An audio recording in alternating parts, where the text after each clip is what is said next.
আচ্ছা, আমাদের একটা লিপো ব্যাটারি এবং আমাদের এটা হলো মাল্টি চার্জার। হ্যাঁ, এখানে আমরা 3S 4S 5S বা বিভিন্ন ধরনের লিপো ব্যাটারিগুলো আমরা কী করতে পারি, চার্জ দিতে পারি।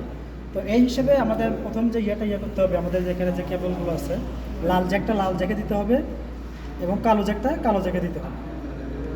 এবং এখানে যে পোর্ট আর আদার্স যে পোর্টটা আছে, ওটা চার্জারের যে এখানে যে মেলে যেটা, অর্থাৎ এখানে পোর্টের জন্য এই পিনে এটা ইন করতে হবে।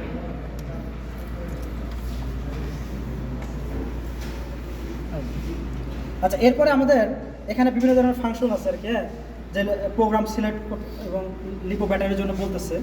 তো এখানে আমরা বিভিন্ন ধরনের যে অপশনগুলো আমরা এগুলো সিলেক্ট করে নিতে পারি। এরপরে আমরা চার্জিং কোন সিস্টেমে চার্জিং দিব, এখানে লিপো চার্জার আছে। এরপরে প্রোগ্রাম সিলেক্ট, আমরা এই যে ইয়েগুলো এখানে আছে।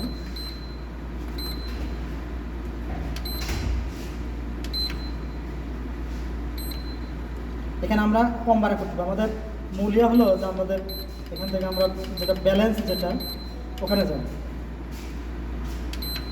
লিপো চার্জার, এখান থেকে আমরা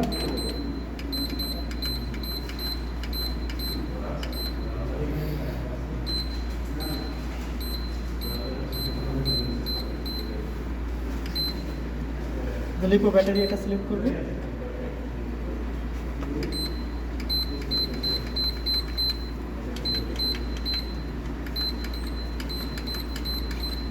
আসলে কবে সময়